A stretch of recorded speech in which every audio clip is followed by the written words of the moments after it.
Hi అండి. చూడండి, పాలు చల్లారుద్దామని కొంచెం వేడిగా ఉన్నాయి, చల్లారుద్దామని పక్కన పెట్టేశాను.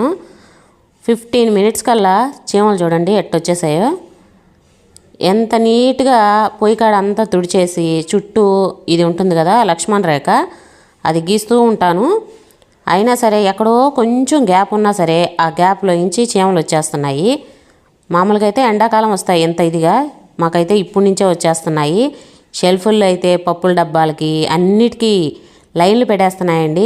ఎంత మనం గమాక్సిన్ వేసినా, ఇది ఉంటుంది కదా అదే లక్ష్మణ్ రేఖ అంటారు కదా, అది గీసిన ఒక్కరోజు అందుంటే చాలు వచ్చేస్తున్నాయి. దీనికైతే మంచి రెమెడీ చూపిస్తాను, అంటే మంచి టిప్ చూపిస్తాను. అది లక్ష్మణ్ రేఖ లాంటివి గీసినప్పుడు మనం డైలీ పోయి తుడుచుకుంటూ ఉంటాం కదా, అప్పుడు పోతుందండి. గమాక్సిన్ అయితే అసలు వంటింట్లో నేను వాడను. ఇది వచ్చేసి చీమలకే కాదు, ఇంకా చిన్న చిన్న పురుగులు కూడా వస్తున్నాయి. ఇంకా వర్షము చలి ఇలాగ క్లైమేట్ అటు ఇటుగా ఉంది కదా, చిన్న చిన్న పురుగులు కూడా వస్తున్నాయి. ఏమైనా మెతుకులు పడ్డా పొయ్యి దగ్గర అంతా వచ్చేస్తున్నాయి. దానికోసం అయితే లిక్విడ్ తయారు చేసుకున్నాను. నేనైతే ఇది నెట్లో చూసి, అంటే దోమలకి చీమలకి ఈగలకి ఇలాంటి వాటికి ఏది ఉపయోగపడుతుందని బాగా చూసి చేసుకున్నాను. నాకు ఇంట్లో యూజ్ చేసుకునేదానికి ఇది చాలా బాగా ఉపయోగపడింది. నాకు ఎవరికైనా యూజ్ అవుతుందని వీడియో అయితే షేర్ చేస్తున్నాను. రూపాయి ఖర్చు లేకుండా చక్కగా ఇంట్లో ఉండే వాటితోటే లిక్విడ్ అయితే తయారు చేసుకోవచ్చు. ఇంకా బయట కొనాల్సిన పని లేదు. ఇవేంటో చూసారు కదా, ఇప్పుడు కమలాకాయలు బాగా వస్తున్నాయి కదా మనకి, వాటి పైన పీల్ ఉంటుంది కదా తొక్క, అదైనా పర్వాలేదు, లేదంటే నిమ్మకాయ పైన చెక్కు ఉంటుంది కదా అదైనా పర్వాలేదు. చీమలకి చిన్న చిన్న పురుగులకి కొంచెం ఘాటు వాసన ఉంటే బాగా పోతాయంట. దానికోసం అయితే చాలా టిప్స్ ఉన్నాయి. ఇంకా వెల్లుల్లి, మిరియాలు, లవంగాలు ఇలాంటివి కూడా వేసి చేసుకోవచ్చు. కాకపోతే అవి కొంచెం ఘాటుగా ఉంటాయి కదా పిల్లలు తిరిగే చోటని. నేనైతే నా దగ్గర కమలాకాయలు ఉంటే వాటి పీల్ తీసి పెట్టాను. అవి అయితే ఇలా నీళ్ళల్లో వేసేసి ఉడికించేసానండి. ఉడికించేసి ఇలాగా స్ట్రెయిన్ చేసుకున్నాను.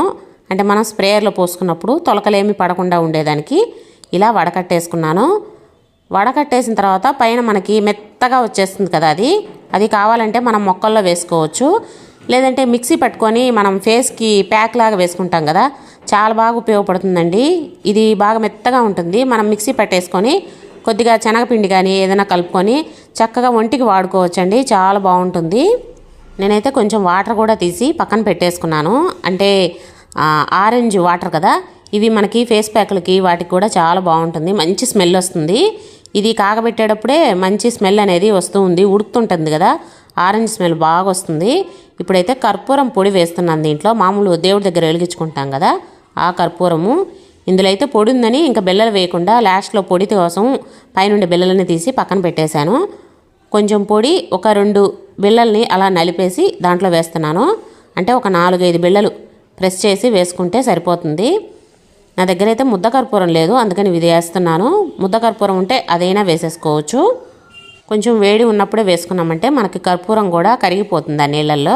తర్వాత ఏదన్నా స్ప్రే బాటిల్లో పోసేసుకొని పొయ్యి తుడుచుకునేదానికి, ఇలాగా పొయ్యి బండ ఉంటుంది కదా, అదే మన కౌంటర్ టాప్ ఉంటుంది కదా, అది తుడుచుకునేదానికి, దేనికైనా సరే ఇంట్లో ఏమైనా తుడుచుకునేదానికి బాగుంటుందండి. కిటికీలు, తలుపులు, దేనికైనా పనికొస్తుంది. మంచి స్మెల్ వస్తుంది. ఇంకా ఈగలు, చీమలు, దోమలు లాంటివి కూడా రాకుండా ఉంటాయి.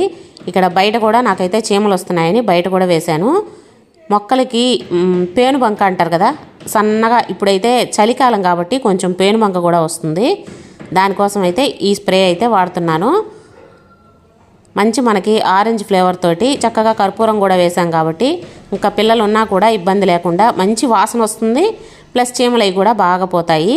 మీకు ఎవరికైనా ఈ టిప్ యూజ్ అయితే యూజ్ చేసుకోండి, చాలా బాగా ఉపయోగపడుతుంది. నేను ట్రై చేసి చూశాను, నాకు బాగా పనికొచ్చింది.